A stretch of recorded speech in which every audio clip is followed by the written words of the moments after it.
오늘 말씀을 같이 보겠습니다. 사도행전 12장 21절에서 25절의 말씀을 한 절씩 교독하지요.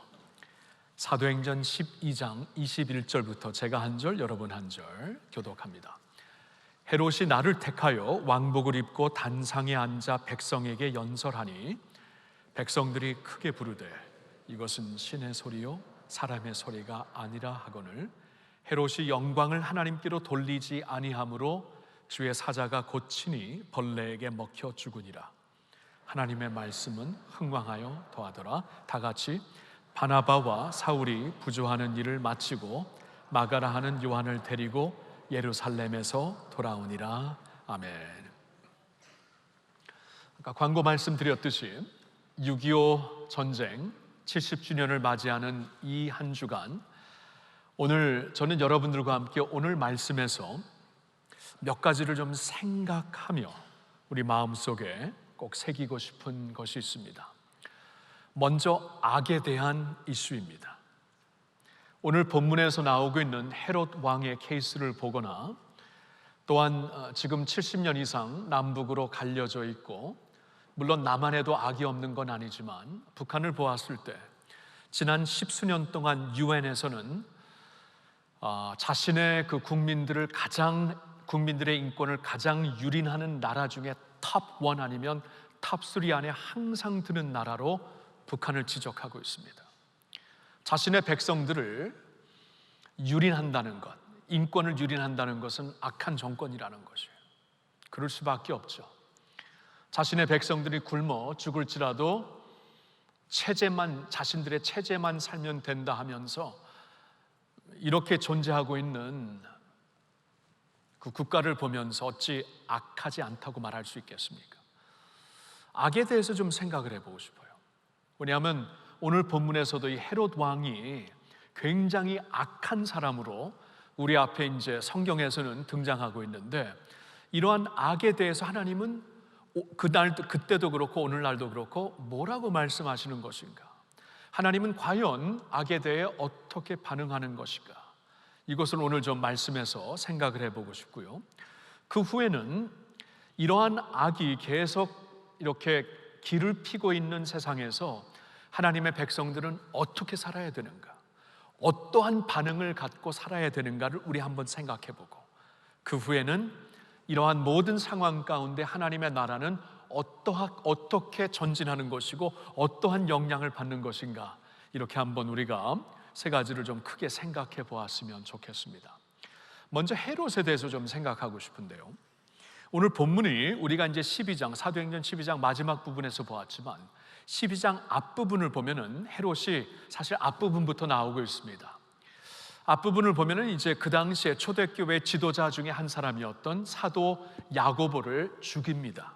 그가 이제 헤롯이 그 유대 그 지역의 왕이었기 때문에 그를 죽일 수 있는 권한이 있었죠. 그를 죽이고 그 후에는 이제 베드로까지 잡아가지고 그를 죽이려고 하는 그러한 장면이 나오고 있습니다. 헤롯은 참 악한 사람이었어요. 역사적으로 봐도 그렇고 하나님의 나라 입장에서 봐도 그런 사람입니다. 사실 우리가 역사를 보면은 성경에서 헤롯이라는 이름을 한 사람을 가리키는 것으로 우리가 보통 착각을 하는데, 역사적으로 보면 여기 나온 헤롯은, 성경에 나온 헤롯은 4세들을 거쳐 왕권을 지배하는 자들이었습니다. 그러니까 사실 그 당시 유대 팔레스타인, 오늘날 이스라엘 지역이죠. 이곳에 왕으로서 통치하는 그 헤롯이 사실 4대를 거쳐서 이 일을 했다는 것입니다. 사실은 로마에서 했습니다. 로마의 가이사가 모든 정권을 잡고 있었지만 로마가 자신이 지금 그 정복한 모든 나라에 다니면서 전체를 통치할 수 없기 때문에 각 지역마다 대리 왕들, 대리 지도자들을 세웠던 것이지요. 유대에는 헤롯이 세워졌고요. 헤롯 1세대는 언제 등장을 하냐면은 예수님의 탄생 스토리가 있었을 때, 그러니까 마태복음 1장과 2장에서 그가 먼저 나오고 있습니다. 이 헤롯 1세대는 어떤 사람이었냐 하면 그 헤롯은 그 유대 백성들의 피가 100% 있는 사람들이 아니었어요. 부분적으로만 있었습니다. 그래서 항상 좀 불안했어요. 이 유대 왕으로 세움을 받기는 했지만 유대 백성들이, 유다인들이 전혀 인정을 안 하는 사람이었습니다. 그러니까 다윗의 자손도 아니었고 왕의 자손도 아니었고, 그렇다고 유다 백성의 피가 100% 있는 사람도 아니었고, 전혀 인정을 안 해주고 있었어요. 그러니까 헤롯은 항상 불안했습니다. 자신의 왕권이 언제 박탈당할지 모르기 때문에 항상 불안했는데, 이거 웬일입니까? 언젠가 동방에서 박사들이 왔는데 유대 백성들의 왕이 태어났다고 말을 하는 것이에요. 이게 이제 마태복음 1장에서 볼 수 있는 것인데, 헤롯이 깜짝 놀래갖고 그 동방 박사들을 불러갖고 자세히 얘기를 들으며 그들이 해준 얘기를 또한 유대의 그 당시에 자신 밑에 있는 그 사두개인들, 그러니까 이제 그 바리새인들은 이 헤롯 왕과 관계가 좋지 않았고요. 바리새인들은 굉장히 원칙적으로 믿는 사람들이었기 때문에, 그러나 사두개인들은 굉장히 정치적인 유대인들이었기 때문에 이 헤롯 왕과 가까웠거든요. 그러니까 헤롯 왕이 이러한 그 사두개인들, 유대 그 박사들을 불러가지고 이게 무슨 일인가 한번 쭉 성경 말씀을 쭉 훑어보다가 미가서를 보니까 베들레헴에서 태어난다는 예언이 있음을 듣고, 이 동방 박사들이 지금 그 유대 왕을 찾으러 베들레헴에 온 것이구나, 이것을 그가 깨닫게 되면서 그때 한 일이 무엇이죠? 베들레헴에 있는 어린 사내 아이들을 다 학살시킵니다. 눈 하나 깜짝하지 않고 자신의 정권을 유지하기 위해 베들레헴에 있는 죄 없는 아이들을 그냥 한꺼번에 학살해 버립니다. 굉장히 악한 사람이에요. 이게 이제 헤롯 1세대였고요. 그의 아들 중에 헤롯 2세대가 헤롯 안티파스라고, 역사에 보면 헤롯 안티파스라고 알려진 사람인데, 이 사람은 또 언제 나오냐 하면은 이제 복음서를 쭉 보면은 세례 요한을 죽인 사람입니다. 세례 요한이 이제 하나님의 선지자로서 이 왕의 죄악까지도 막 지적하는 그 모습을 보고 안 되겠다 하면서 이제 나중에 그 여인의 말을 듣고 그를 죽이게 되죠. 그리고 나중에 예수님이 재판을 받을 때 본디오 빌라도에게도 재판을 받으시고, 또한 그 당시에 대제사장이었던 안나스와 그런 사람들에게 재판을 받으셨지만, 또한 예수님이 그때의 유다 왕이었던 이 두 번째 헤롯 안티파스에게도 재판을 받으십니다. 예수님을 재판하는 인물로 등장하는 자가 이 헤롯 2세대고요. 그리고 오늘 본문에서는 헤롯 3세대입니다. 헤롯 아그리빠라고 알려진 사람인데, 역사를 보면은 이 사람도 역시 이제 유대인들에게 이 호감을 얻기 위해서 어느 날 그 초대교회 지도자인 또 사도인 야고보를 잡아다가 죽이거든요.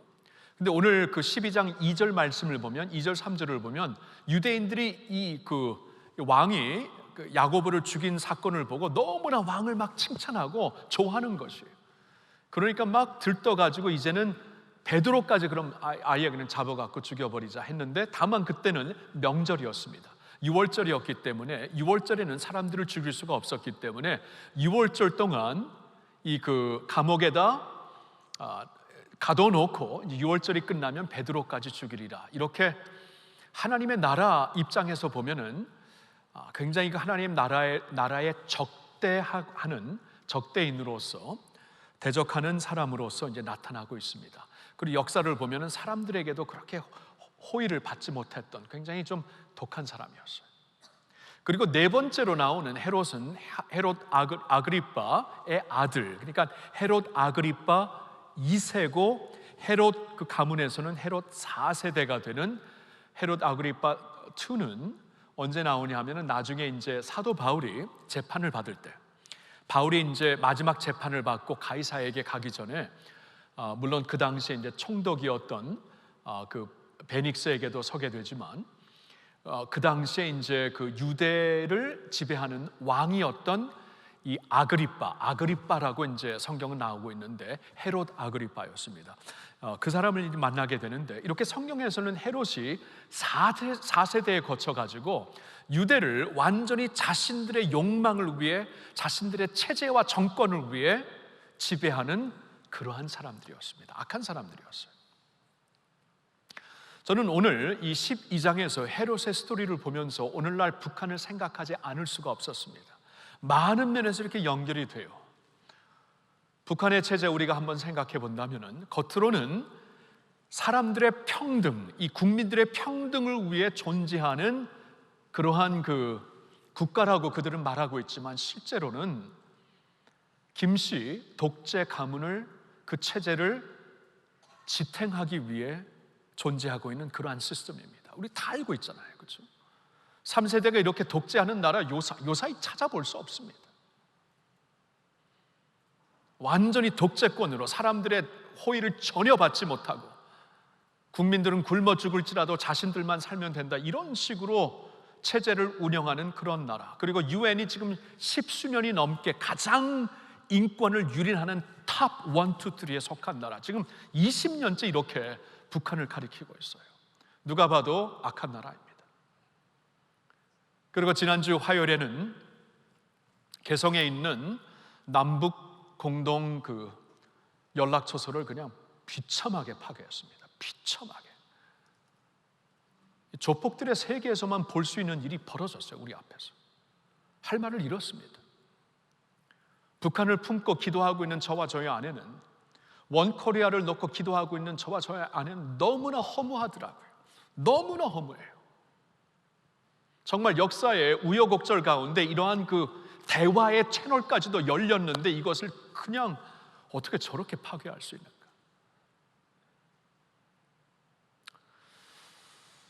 이러한 그 악 앞에서 2000년 전에 이 사도행전 12장이 쓰여졌을 때는 헤롯의 악 앞에서 오늘날 대한민국에 살고 있는 우리들은 이 북한이라는 이 있는 그대로 유엔이 말하는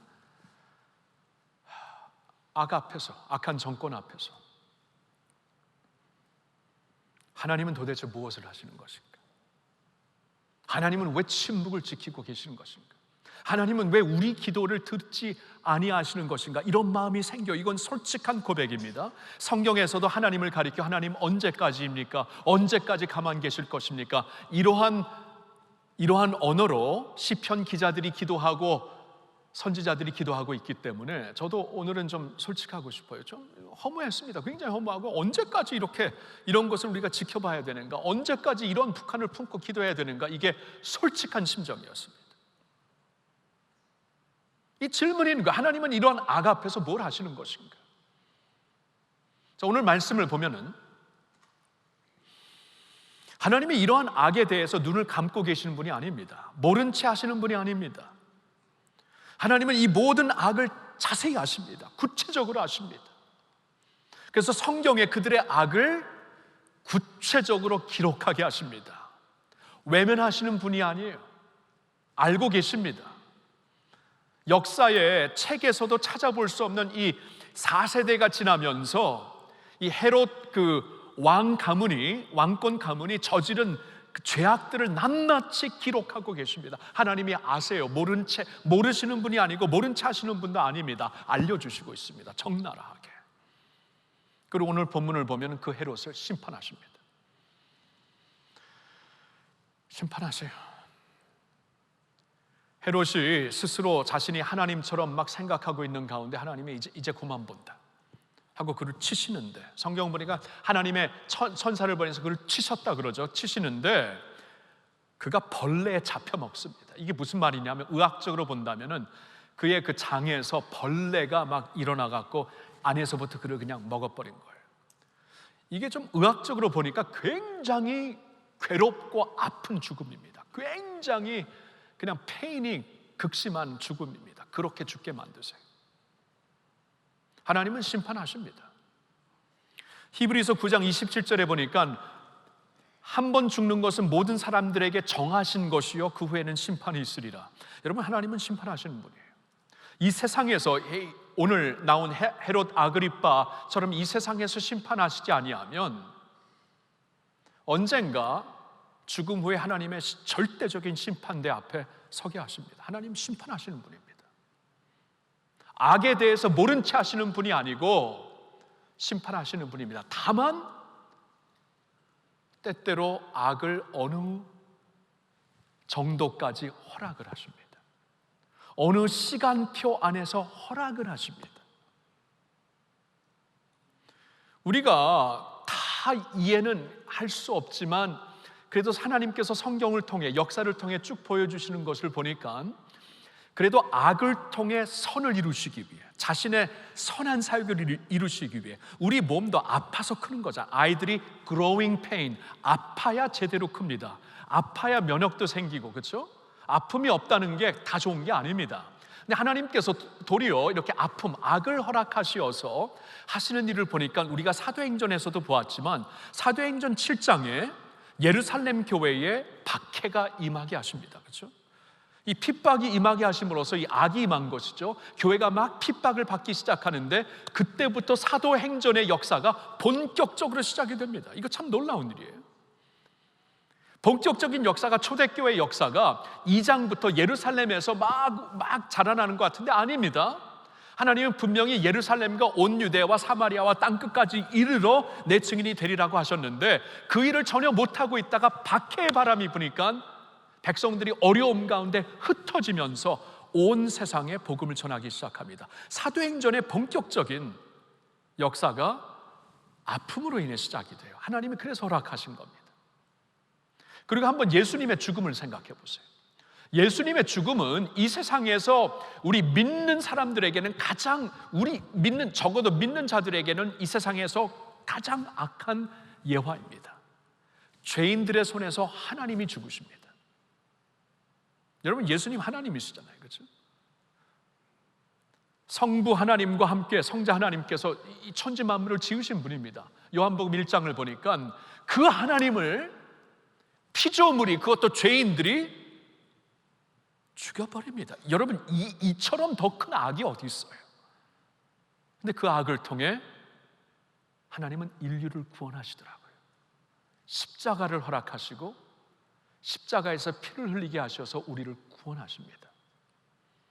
그러니까 적어도 우리가 역사를 성경의 눈으로 보면은 하나님께서 악을 왜 가만두시는가, 외면하시고 모른 채 하시는 게 아니라 반드시 심판을 하시는데 때때로는 악을 허락하시어서 하나님의 더 큰 계획을 이루신다는 것이에요. 자, 그게 성경이 악에 대해서 가르쳐주는 교훈입니다. 그러면 이러한 악이 이렇게 막 상승하고 있을 때, 막 우리 주위에서 이 날개를 펴고 막 일어나고 있을 때 하나님의 백성들은 어떻게 살아야 되는가? 오늘 본문에서도 적어도 두 가지를 우리가 볼 수가 있습니다. 첫째로는 하나님의 백성들이 기도를 해야 돼요. 오늘 본문을 보니까 5절에 하나님의 백성들이 기도를 하는 것을 우리에게 보여주시고 있습니다. 5절, 이에 베드로는 옥에 갇혔고 교회는 그를 위하여 간절히 하나님께 기도하더라.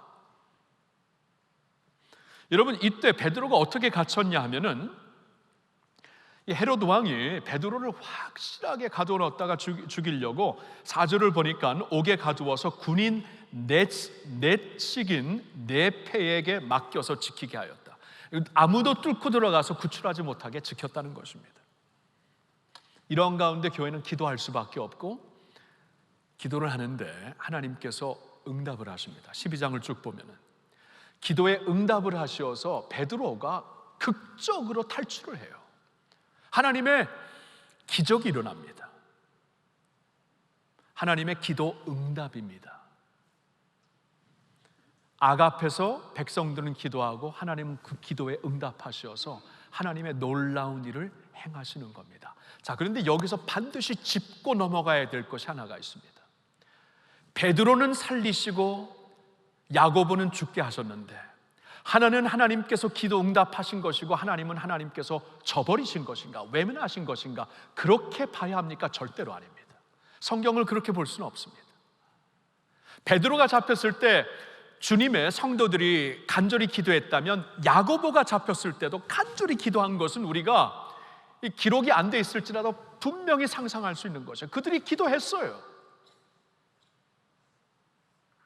기도 응답으로 야고보는 순교했고 기도 응답으로 베드로는 기적적으로 살아났습니다. 여러분, 기도 응답을 있잖아요.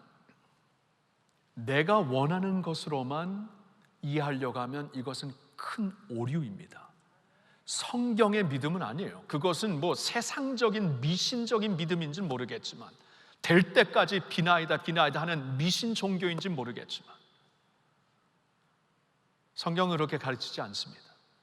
나의 길은 너의 길보다 높다. 나의 생각은 너의 생각보다 높다. 분명히 말씀하십니다. 모든 기도를 하나님께서 반드시 주 안에서 응답하시는데 그 응답의 기도가 내가 원하는 대로 될 수가 있고 내가 전혀 생각하지 않았던 아니면 피하고 싶었던 길을 하나님이 응답으로 허락하실 수가 있다는 것입니다. 두 가지가 다 하나님의 응답이에요. 자, 그러니까 우리가 어떻게 컨트롤할 수 없는 악 앞에서 하나님의 백성들은 기도를 해야 되고 하나님은 그 기도에 응답을 하신다는 거예요. 우리가 기도를 해야 된다는 겁니다. 그리고 또 한 가지는 계속해서 선한 일을 해야 돼요. 계속해서 선한 일을 하라는 거예요.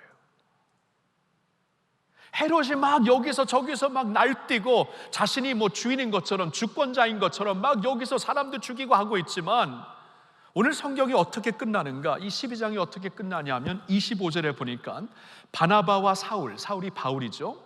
바나바와 사울이 부조하는 일을 마치고 마가라 하는 요한을 데리고 예루살렘에서 돌아오니라. 이 짧은 한 구절에 굉장한 의미가 들어 있습니다.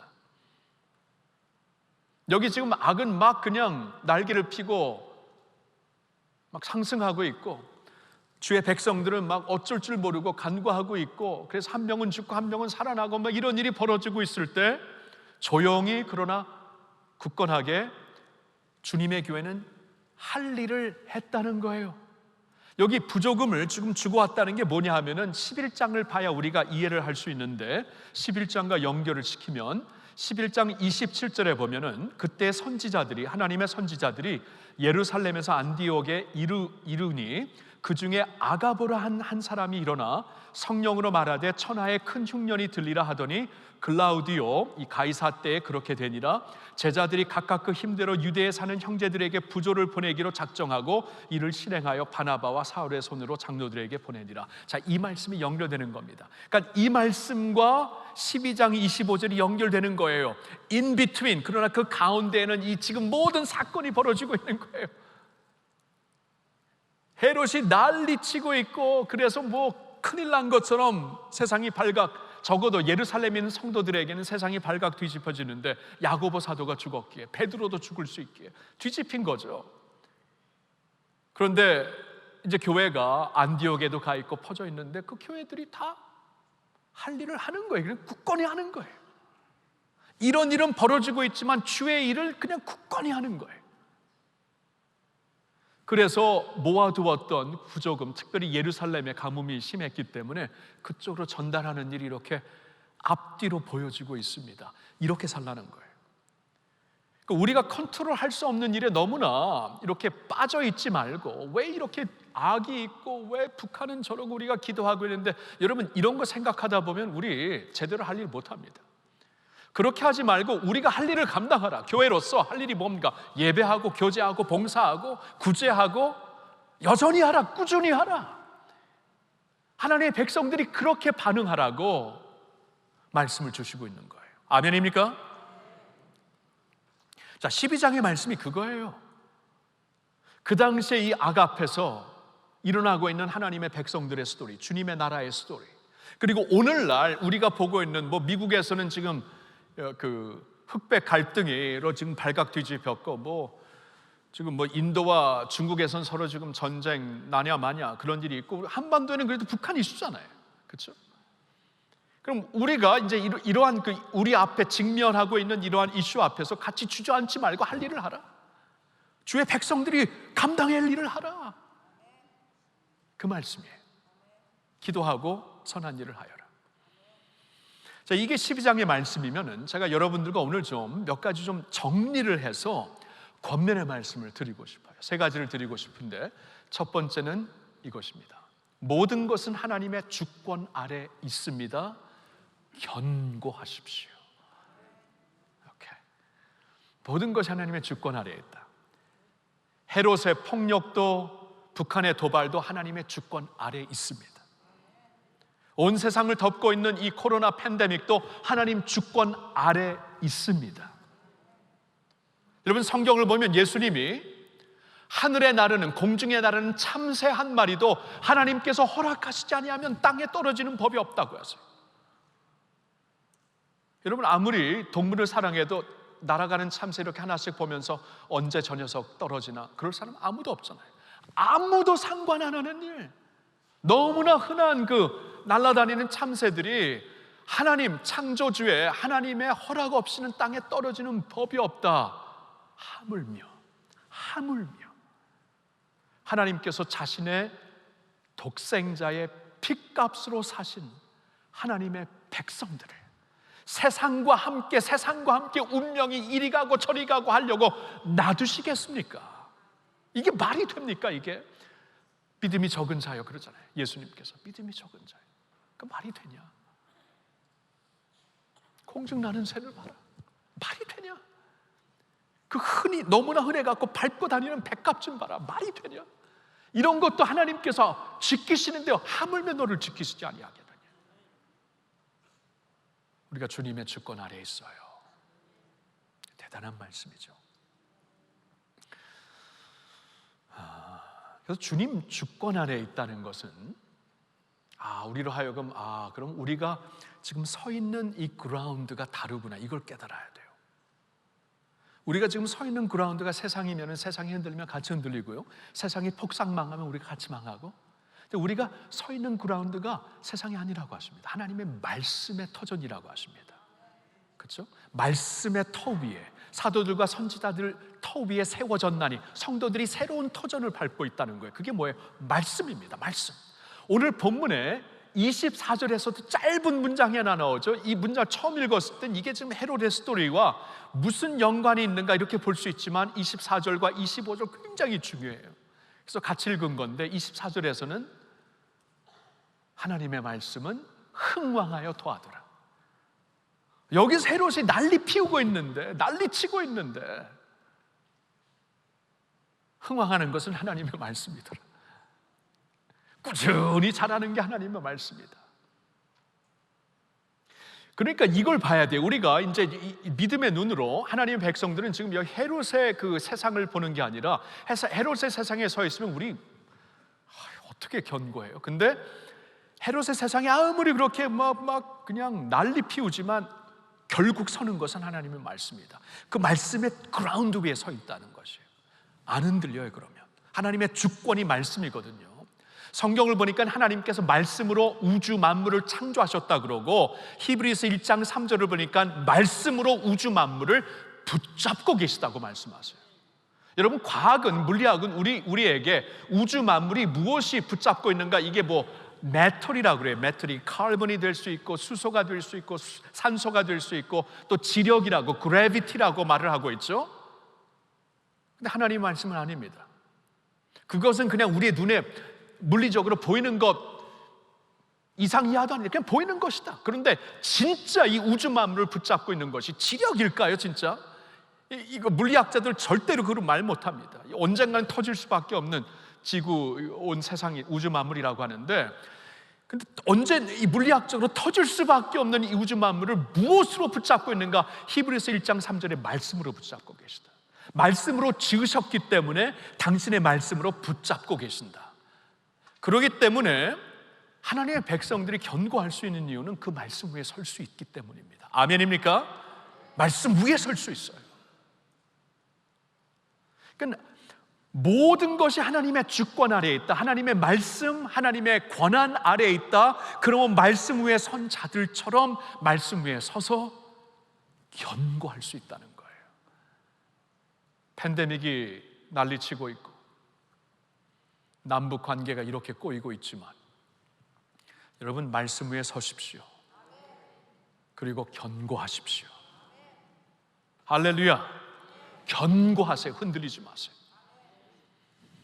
두 번째로 드리고 싶은 말씀이 이겁니다. 모든 것에 대한 답을 알 수는 없습니다. 그러니 신뢰하십시오. 여러분, 오늘 본문을 보면서 왜 베드로는 살았고 야고보는 죽게 되었는지 어떻게 알 수 있어요? 누가 대답할 수 있어요? 아무도 못합니다. 왜 어떤 아이는 건강하게 태어나고 어떤 아이는 장애를 갖고 태어나는지 누가 알겠습니까? 알았으면 어찌 그런 일이 있겠어요? 누가 알아요? 대답이 없습니다. 왜 똑같은 병에 걸렸는데 어떤 사람은 기도하니까 극적으로 하나님께서 낫게 하시고 어떤 사람은 기도를 했는데 하나님께서 그냥 데려가시는가요? 어떻게 알 수 있어요? 알 수 없습니다. 답이 없어요. 답이 없다는 거예요.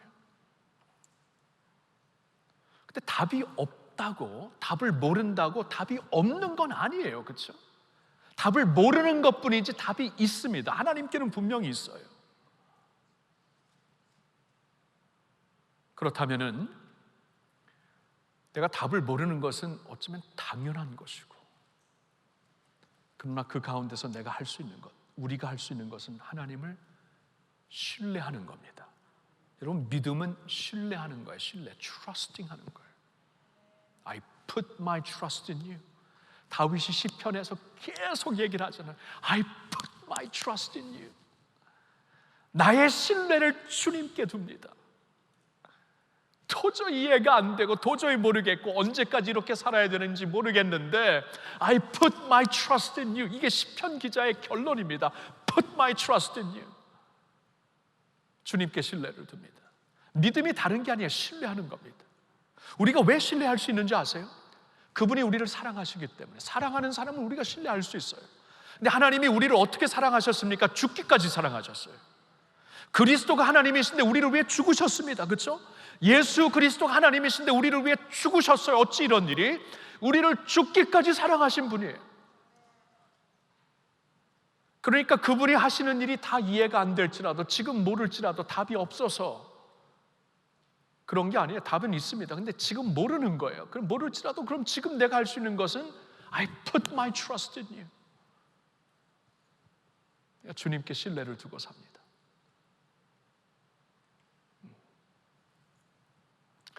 믿음은 신뢰예요. 믿습니까? 믿음의 선조들 다 그렇게 살았어요. 히브리서 11장을 보면, 믿음장을 보면은 아벨은 예배 제대로 드리다가 죽었어요. 믿음으로 살았어요. 노아는 하나님의 말씀 듣고 120년 동안 방주를 지었습니다. 120년 동안 산 사람 아무도 없죠, 여기. 그러니까 우리가 아는 일평생 비 한 방울 안 내리는 그 건조한 땅에 방주를 짓고 살았어요. 하나님을 경외했기 때문에, 하나님을 신뢰했기 때문에. 아브라함에게 하나님께서 땅을 주신다고 했는데 일평생 그가 얻은 땅은 아내와 함께 묻힐 땅, 묘지뿐이었습니다. 근데 성경은 아브라함은 어느 한순간 땅의 기업, 세상의 기업이 아니라 사람이 짓지 않은 하나님의 도성에, 하나님 나라의 그 기업임을 깨닫고 믿음으로 살다. 믿음으로 신뢰를 하고 믿음으로 재해석을 하고 인생을 새롭게 보고, 그렇죠? 우리는 인생에 따라 나를 해석을 하는데 이 믿음의 선진들은 믿음을 가지고 인생을 새롭게 해석하더라고요. 다들 그렇게 살았어요. 이러한 사람들은 세상이 감당할 수 없도다. 어떻게 감당합니까? 그러니까 믿음은 신뢰하는 것이에요. 대답을 다 모를지라도, 지금 모를지라도 신뢰하시면 됩니다. 아멘입니까? 세 번째로 권면드리고 싶은 건, 하나님의 나라는 전진하고 있습니다. 기도하십시오. 헤롯이 그냥 발광해가지고 그냥 하나님의 나라를 막으려고, 교회를 막으려고 이리 뛰고 저리 뛰고 하는데 결국에는 그는 죽고 하나님의 나라는 왕성하고 복음은 왕성해지고 하나님 나라는 전진합니다. 개들은 짖어라 기차는 간다, 그런 말이 있죠. 제가 설교 준비하면서 쓴 건 아닌데 2부 때 갑자기 생각이 났어요. 그런 우리나라 표현이 있지. 굉장히 적절해. 개들은 짖어라 기차는 가. 하나님의 나라가 가요. 그냥. 헤롯한테 미안하네, 개들이라 그러네. 그렇게 연결하니까. 하여튼 하나님 나라는 전진한다. 아멘. 여러분, 이러한 예화 기억이 나십니까? 미국 해군 연구소 잡지인 프로시딩스에 언제 실린 실제 상황입니다.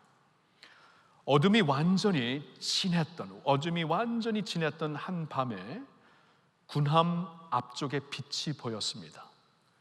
선장은 감시병에게 불빛이 가만히 있는가 아니면 움직이는가 하고 물었습니다.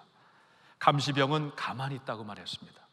선장은 바로 배가 서로 충돌할 수 있는 위험한 코스에 들어온 것을 인지하게 되었고 즉시 신호수에게 소리를 칩니다. 저쪽 배에게 충돌 코스에 들어와 있다고 신호를 보내고 항로를 20도 바꾸라고 지시하라. 근데 저쪽에서 신호가 되돌아옵니다. 당신들이 항로를 바꾸시오. 선장은 즉시 나는 선장이다, 20도를 움직여라. 근데 그쪽에서는 저는 2등 항해사입니다, 선장님께서 20도 바꾸시는 게 좋겠습니다. 이게 뭐야? 너무나 당황해서 선장이 이미 화가 나가지고 소리칩니다. 우리는 전투합니다. 당장 진로를 20도 변경하라. 그때 조명빛과 함께 다시 응답이 돌아옵니다. 저희는 등대입니다. 오케이. 실제 있었던 일. 여러분, 결국 누가 항로를 바꿨겠어요? 전투함이죠. 헤롯이 어떻게 보면 전투함과 같아요. 오늘날 북한도 그래요. 전투함과 같아요. 막 그냥 힘을 자랑하면서 그 힘을 무시하는 자들, 방해하는 자들 다 때려 부수고 짓밟습니다.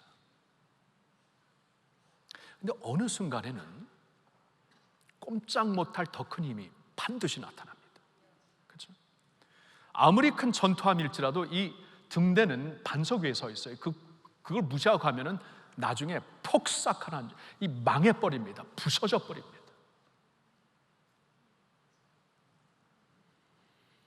저는 기도를 해요. 하나님께서 북한의 이 지도자에게도 긍휼을 베풀어서 좀 회개하게 하시고 그 위정자들이 회개하고 좀 돌아서게 해달라고 기도를 하는데, 돌아서면 다행이는데 돌아서지 않으면 어느 한순간 부서지게 되어 있습니다. 끝까지 못 가야 하나님의 나라만 끝까지 가는 겁니다. 여러분, 성경에 뭐라고 말씀하시는지 아십니까? 시편 2편을 제가 읽어보겠는데, 시편 2편을 한번 잘 들어보세요. 하나님이 말씀하십니다. 어찌하여 이방 나라들이 분노하며 민족들이 헛된 일을 꾸미는가? 세상의 군왕들이 나서며 관원들이 서로 꾀하여 여호와의 기름 부음 받은 자를 대적하며 우리가 그들의 맨 것을 끊고 그의 결박을 벗어버리자 그들이 말하는도다. 그때 하늘에 계신 이가 웃으심이여 주께서 그들을 비웃으시리로다. 그때 하나님께서 분을 발하여 진노하사 그들을 놀라게 하여 이르시기를 내가 나의 왕을 내 거룩한 산 시온에 세웠다 하시리로다.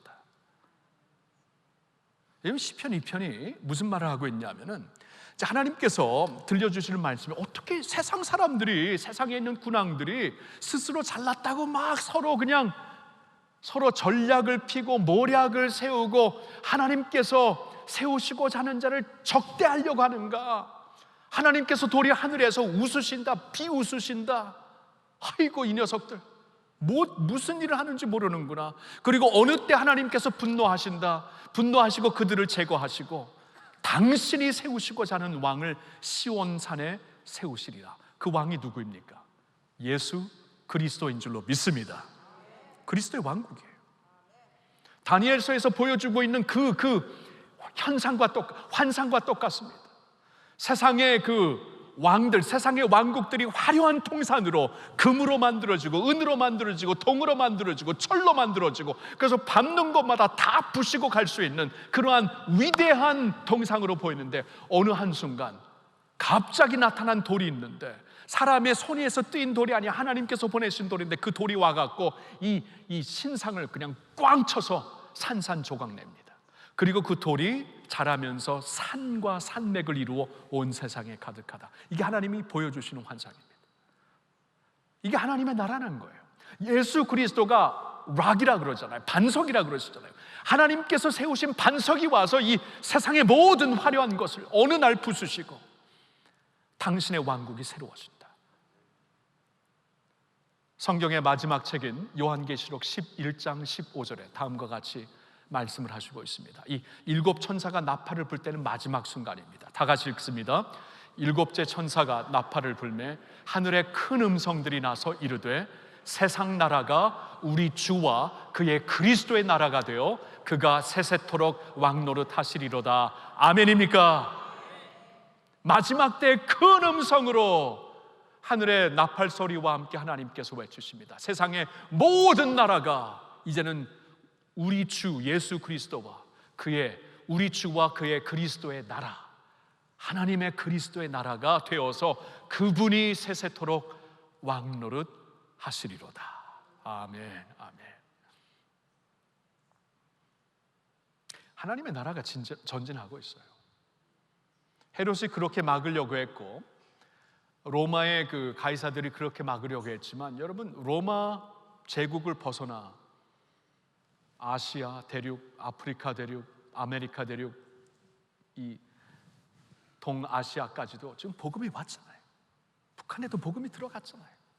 못 막습니다. 못 막아요. 절대로 못 막아요. 막으려다가 부서집니다.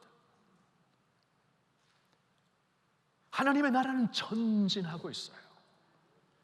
그렇다면 우리는 기도해야 합니다. 그게 오늘 본문에서 보여주시는 것이죠.